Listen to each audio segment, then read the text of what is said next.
नमस्कार मित्रों, ये मेरा पहला एपिसोड है आर के विजन का, जिसमें आज मैं उन नारों की चर्चा करूंगा जिन्होंने पश्चिम बंगाल के उद्योग धंधों को बर्बाद करने या उद्योग धंधों के मामले में, पश्चिम बंगाल के उद्योग धंधों के मामले में काफी पीछे धकेलने में अहम भूमिका निभाई।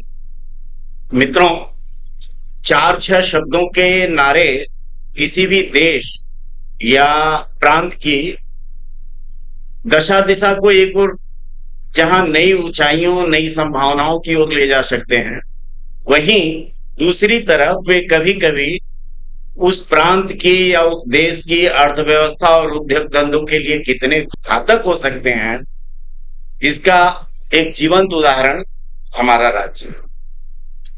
जो राज्य आजादी के पहले और फिर लगभग 1965 तक पूरे देश में उद्योग धंधों के मामलों में, कंपनियों के मामलों में, फैक्ट्रियों के मामले में दूसरे स्थान पे रहा, वह आज खिसकते खिसकते छठवें स्थान पे आ गया। हमें यह नहीं भूलना चाहिए कि बंगाल खनिज के मामले में बहुत समृद्ध है। चाय और जूट उद्योग के मामले में यह राज्य बहुत आगे है। बंदरगाह भी इस राज्य में दो दो हैं। दार्जिलिंग और डुअर्स जैसे क्षेत्र हैं जहां पर्यटन उद्योग काफी समृद्ध है। कृषि उपज भी इस राज्य में, धान की उपज आपको मालूम है कि तीन तीन फसलें होती। इसके बावजूद इस राज्य के उद्योग धंधे धीरे धीरे खिसकते खिसकते उद्योग धंधों में इस राज्य का स्थान छठे स्थान पे आ जाना को सोचने के लिए बाध्य करता है कि आखिर ऐसा क्या है जिसके कारण आज गुजरात और उत्तर प्रदेश जैसे राज्य पश्चिम बंगाल से काफी आगे निकल गए। पश्चिम बंगाल छठे पायदान पे आने के कारणों की यदि हम व्याख्या करें तो हमारे, चाहे वो लेफ्टिस्ट हो चाहे राइटिस्ट हो, ये दोनों ही अर्थशास्त्री कभी पश्चिम बंगाल के सत्ता में बैठे लोगों का और केंद्र से उनके टकराव को मुख्य कारण मानते हैं, या कभी कहते हैं कि नहीं नहीं, औद्योगिक नीतियां राज्य सरकारों ने जो बनाई उसके कारण ये स्थिति हुई। लेकिन कभी वे ये नहीं कहते कि जो सबसे खतरनाक पहलू है कि वे कौन से राजनीतिक नारे थे जिन्होंने पश्चिम बंगाल के उद्योगपतियों को, फैक्ट्री मालिकों को इतना आतंकित किया कि वे अपनी फैक्ट्रियों को, अपनी कंपनियों का आधुनिकीकरण करने का के लिए नए सिरे से पूंजी निवेश करने की बात तो बहुत दूर है, वो अपने कारोबार को यहां से समेटने के लिए मजबूर है। और उन नारों का वहां के श्रमिकों पे क्या प्रभाव पड़ा, इसका विश्लेषण करने का हमने आज तक देखा कि हमारे अर्थशास्त्रियों ने या हमारे जो और भी लोग हैं वो इनको करने का प्रयास नहीं करते। हम अगर देखते हैं तो 1965 से पहले तक पश्चिम बंगाल में लगभग स्थितियां ठीक ठाक रही उद्योगों की, लेकिन इसके बाद जो अल्ट्रा लेफ्ट, जिसको हम लोग उग्र वामपंथी या नक्सली आंदोलन कहते हैं, उसने धीरे धीरे जोर पकड़ना शुरू किया। ध्यान रहे कि उस समय पूंजीवादी अमेरिका और साम्यवादी, तथाकथित तौर पे साम्यवादी और पूंजीवादी का जो भेद है अर्थव्यवस्थाओं में, तो पूंजीवादी अमेरिका और साम्यवादी सोवियत संघ के बीच कोल्ड वॉर, जिसको हम लोग शीत युद्ध कहते हैं, वो जारी था। इस शीत युद्ध का नतीजा था कि कई जगहों पे दोनों के बीच झड़पें भी हो रही थी, जैसे वियतनाम में उत्तरी और दक्षिणी वियतनाम को लेकर के एक युद्ध चल रहा था। तो दक्षिणी वियतनाम में जहां अमेरिका का समर्थन था, वहीं उत्तरी वियतनाम में हो ची मिन्ह के नेतृत्व वाले सत्ता को चीन और सोवियत संघ का समर्थन मिला। और उस युद्ध से प्रेरित होकर के जो हमारे यहाँ के अल्ट्रा लेफ्ट विंग यानी नक्सली थे, उन्होंने भी बंगाल में लगभग शैडो वॉर छेड़ा था, जिसको छद्म युद्ध ही कहेंगे हम। और बंगाल में जगह जगह एक नारा बहुत तेजी से उस समय गूंज रहा था, वो था अमर नाम तुम्हार नाम वियतनाम वियतनाम, यानी मेरा नाम तुम्हारा नाम क्या है, वियतनाम है, वियतनाम। नक्सल आंदोलन के दो उस समय प्रमुख नेता थे, एक थे कानू सान्याल और दूसरे थे चारू मजूमदार।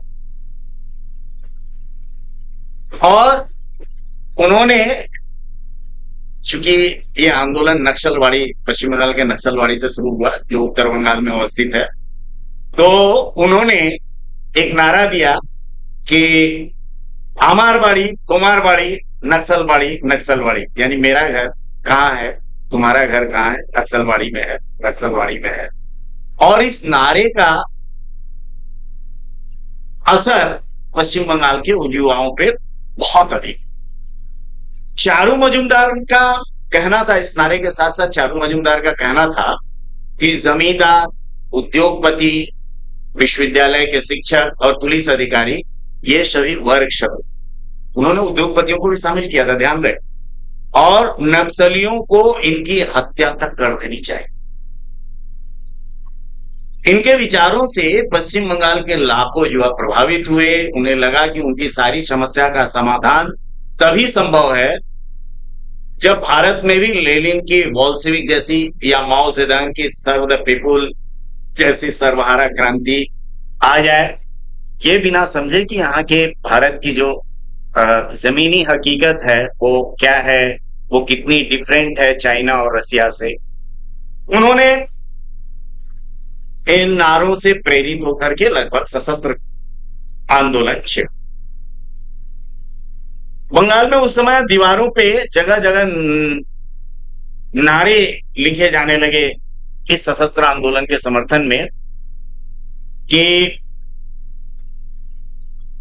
नेई कोनो भ्रांति बंदूकेर नाल थेके आसबे सर्वहारा क्रांति, नेई कोनो भ्रांति,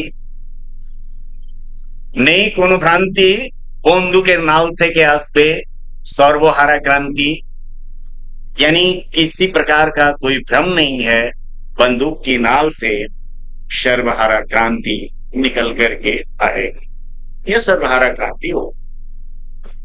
इस नारे ने बंगाल के उद्योग जगत को बुरी तरह, इसका असर क्या हुआ कि जनवरी 1968 में कोलकाता की एक इंजीनियरिंग कंपनी के वाइस चेयरमैन की कार पर बमों से हमला। यह हमला सीपीएम की श्रमिक यूनियन, बताया जाता है कि कथित तौर पे सीपीएम की श्रमिक यूनियन के लोग आंदोलन कर रहे थे, उसमें से बम फेंके गए। लेकिन हकीकत यह है इस श्रमिक यूनियन के पीछे या उसमें शामिल नक्सली भी थे। और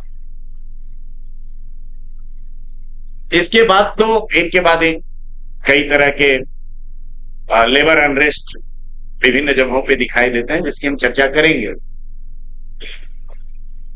उस समय कंपनी के मजदूर भी एक नारा देने लगे कि पूंजीवाद निपट जाए, यानी पूंजीवाद जो है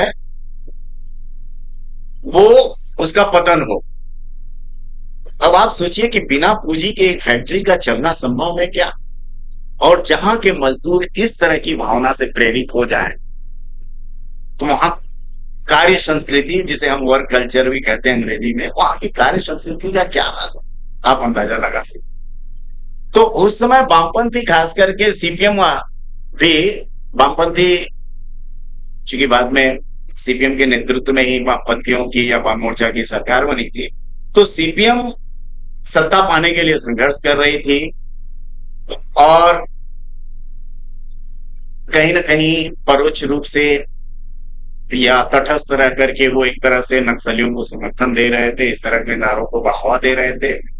खास करके 68-70 के बाद अब बंगाल के विभिन्न दीवारों पे जो राजनीतिक नारे वामपंथियों ने लिखे या सीपीएम की अगुवाई वाली वाम मोर्चा ने लिखे, उन नारों में एक नारा था, टाटा बिरला भागाओ भागाओ, पश्चिम बांग्ला बचाओ बचाओ। यानी टाटा बिरला पश्चिम बंगाल को बचाने के लिए टाटा बिरला।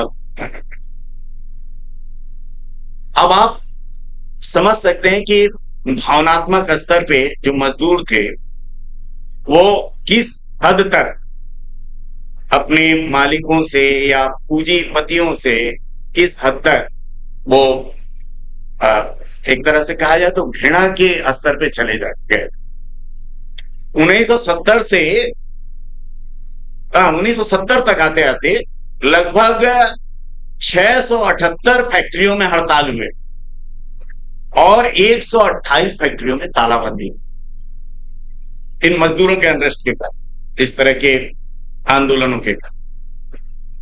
अब होता है 1970 से 80 के बीच कल कारखानों का जो प्रबंधन था और जो मजदूर थे उनका जो संबंध है वो क्लास स्ट्रगल, जो वामपंथ में क्लास स्ट्रगल जिसको हम लोग वर्ग संघर्ष करते हैं, वो क्लास स्ट्रगल तक पहुंच गया। और यह भावना किसी भी राज्य के उद्योग के लिए कभी भी बहुत ही खतरनाक और घातक।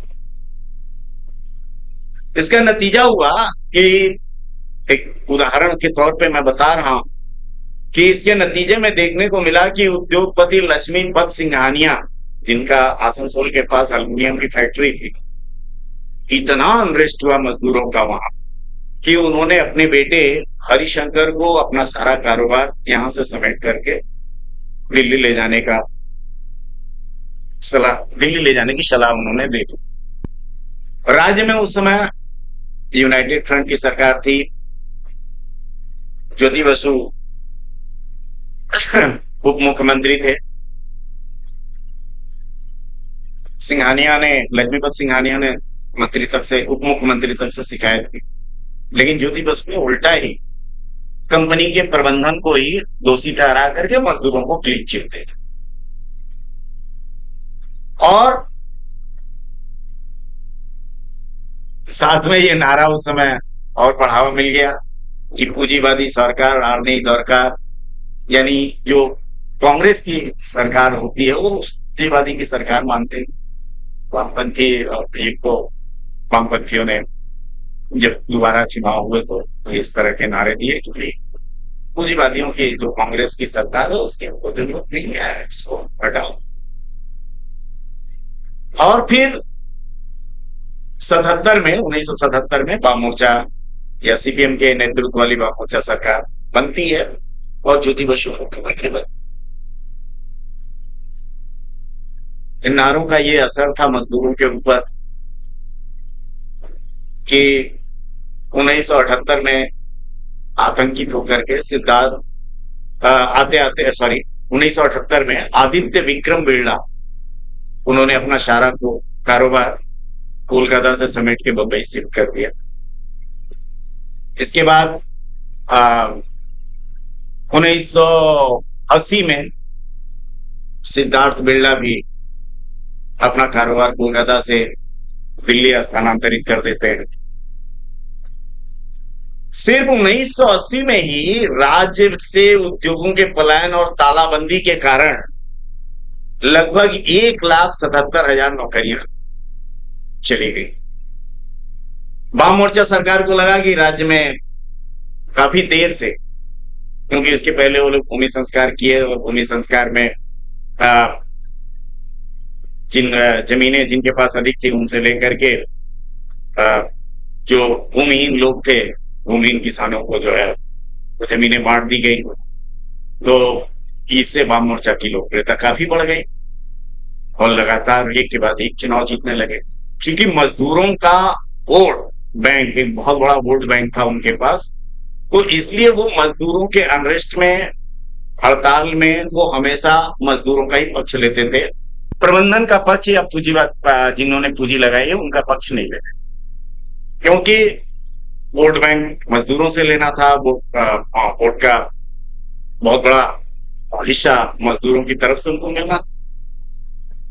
तो और भूमि संस्कार के समय भी उन्होंने नारा दिया कि जोत जात जोमीता, यानी जो जोतेगा जमीन उसकी हो, जो जोतेगा जमीन उसकी हो। और धीरे धीरे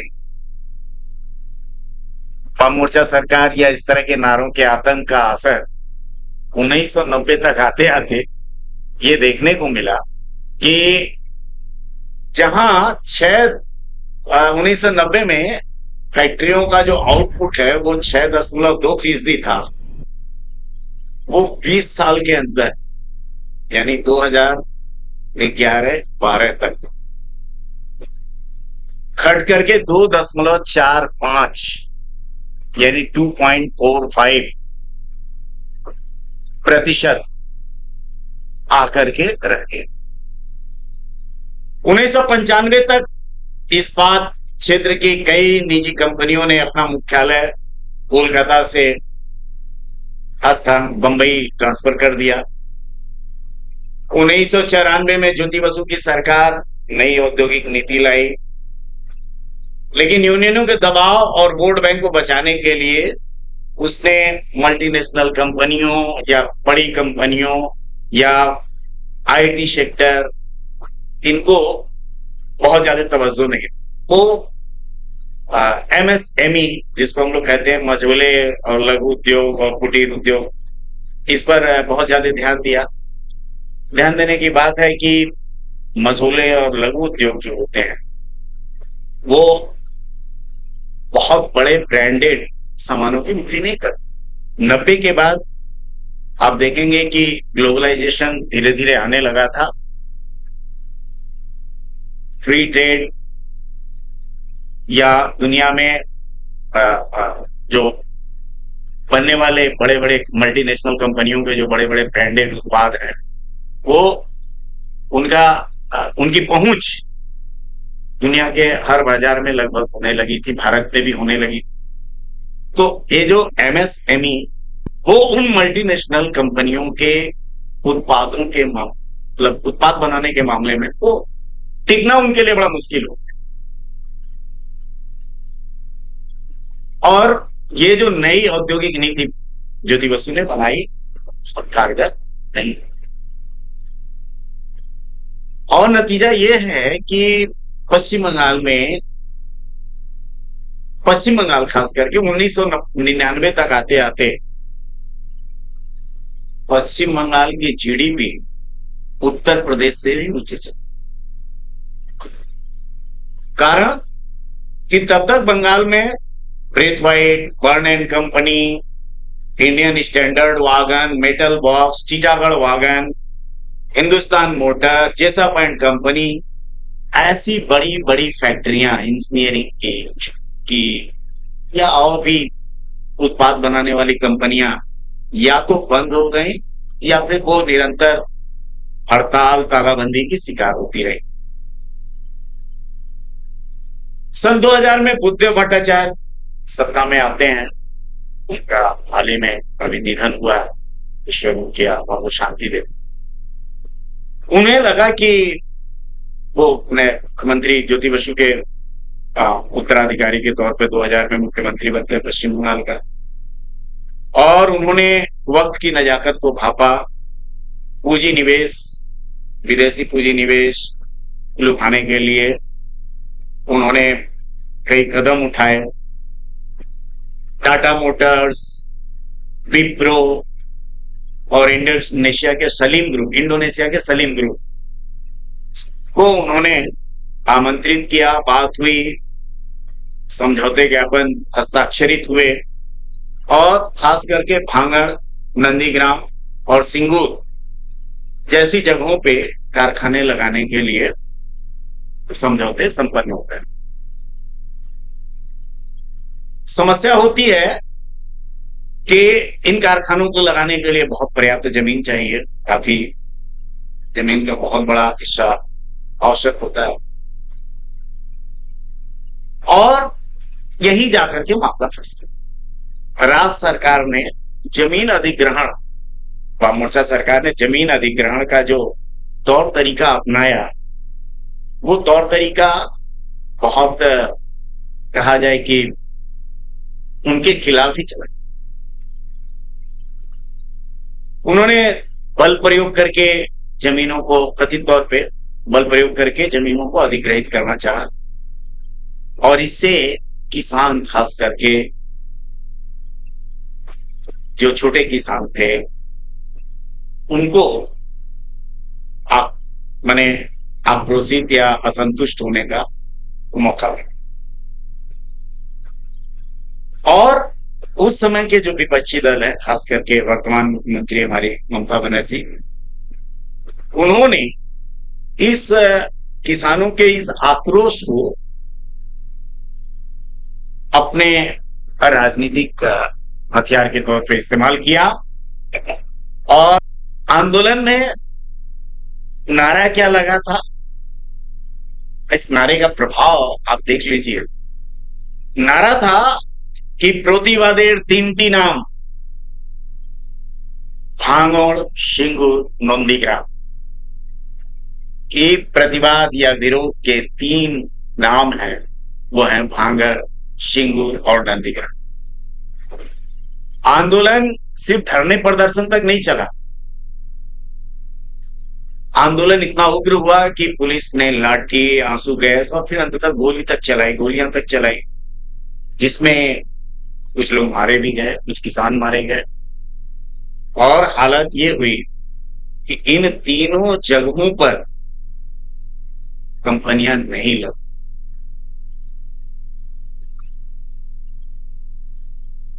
केमिकल फैक्ट्री लगनी थी नंदीग्राम में, सिंगूर में टाटा की नैनो फैक्ट्री लगनी थी, वो भी आंगड़ में भी। तो कुल मिलाकर के तीनों जगहों पे ये नारे का असर और नारे से प्रेरित आंदोलन का असर, तीनों जगह फैक्ट्रियां नहीं लगी। ममता बनर्जी 2011 में मई महीने में आम चुनाव में, विधानसभा के आम चुनाव में सत्ता में आती हैं। आने के बाद उन्हें भी एहसास हुआ कि नहीं, राज्य की अर्थव्यवस्था को ठीक करनी है तो कारोबार, उद्योग, ये तो चाहिए, और ये चाहिए तो जाहिर सी बात है कि छवि तो सुधार। और उन्होंने कोशिश भी की, बिजनेस मीट, उद्योगपतियों को बुलाना, राज्य में निवेश के लिए आमंत्रित करना। लेकिन समस्या ये है कि वामपंथी सरकार की जो एमएसएमई इंडस्ट्रियल पॉलिसी थी, ममता ने उससे इतर हट करके कोई आमूल परिवर्तनकारी उद्योग नीति नहीं बना। और फिर भी उनके जो प्रयास थे उसका नतीजा हमें देखने को मिला, कुछ अच्छे परिणाम देखने को मिले कि डेट जीडीएसपी जो रेशियो है, वो 2011 में जहां 41.9 था, उसमें थोड़ी कमी आई, और 2018-19 में ये घट करके 34.75% या फीसदी रह गया। ऋण राजस्व प्राप्ति का अनुपात भी सुधरा, उसमें भी सुधार देखने को मिला। लेकिन समस्या यह है कि बाजार में जो बड़ी बड़ी मल्टीनेशनल कंपनियों का उत्पाद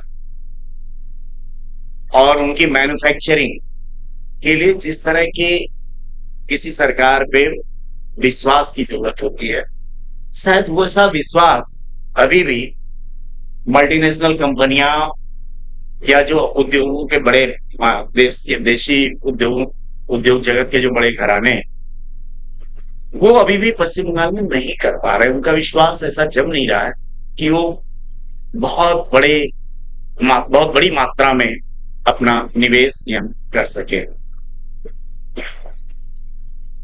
बहरहाल कुल मिलाकर के हमने देखा कि पूंजीवाद के खिलाफ लगे नारे,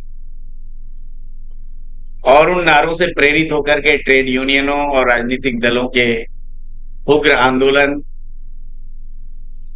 और प्रबंधन खास करके मैनेजमेंट या पूंजीपतियों के खिलाफ जो शत्रुतापूर्ण रवैया है, जो शत्रुतापूर्ण आचरण है, भावना में, नारों के भावना में बह करके जो एक मजदूरों ने उनको अपना शत्रु मान लिया, और उसने पश्चिम बंगाल को कितना नुकसान किया, किस हद तक नुकसान किया, उसका आंकड़ा आप सामने देख रहे हो। आज यही कारण है कि हमारे पश्चिम बंगाल राज्य के प्रति व्यक्ति है, यानी पर कैपिटा इनकम 13वें और 14वें स्थान पे है पूरे भारत के। मापदंड को अगर लिया, मानदंडों को के परिप्रेक्ष्य में देखा जाए, और 2020 तक जहां महाराष्ट्र, उत्तर प्रदेश जैसे राज्यों को 30%, 22%, 25%, गुजरात में जैसे जो अगर एफडीआई के तौर पे 100 रुपए आया, तो जो उसका मेजर हिस्सा था वो महाराष्ट्र, गुजरात, तमिलनाडु, हाँ तमिलनाडु और उत्तर प्रदेश जैसे राज्यों को मिला। पश्चिम बंगाल जो परंपरागत रूप से अपने उद्योगों के लिए जाना जाता है, उसको सिर्फ 1% एफडीआई का हिस्सा 2020 तक मिला। और आज हमारे राज्य के उद्योग धंधों का हाल आप देख ही रहे हैं, तो नारे कितना असर डालते हैं ये आप समझ सकते हैं। इसका आकलन आप स्वयं कर सकते मित्रों। जब ऐसे नारे लगते हैं तो एक ऐसा उन्माद पैदा होता है कि उस समय का वर्तमान अपने भविष्य को नहीं देख पाता, और यही इसीलिए किसी शायर ने कहा है कि तभी तो, हाँ, इस शायर ने कहा है कि वह यह जबर भी देखा है तारीख की नजरों ने, यह जबर भी देखा है तारीख की नजरों ने, लम्हों ने खता की थी सदियों ने सजा पाई, लम्हों ने खता की थी सदियों ने सजा पाई। आप सभी को धन्यवाद। अगर ये वीडियो आपको अच्छा लगे तो लाइक कीजिएगा, कमेंट कीजिएगा, और कोई रचनात्मक सुझाव हो आप अवश्य। धन्यवाद।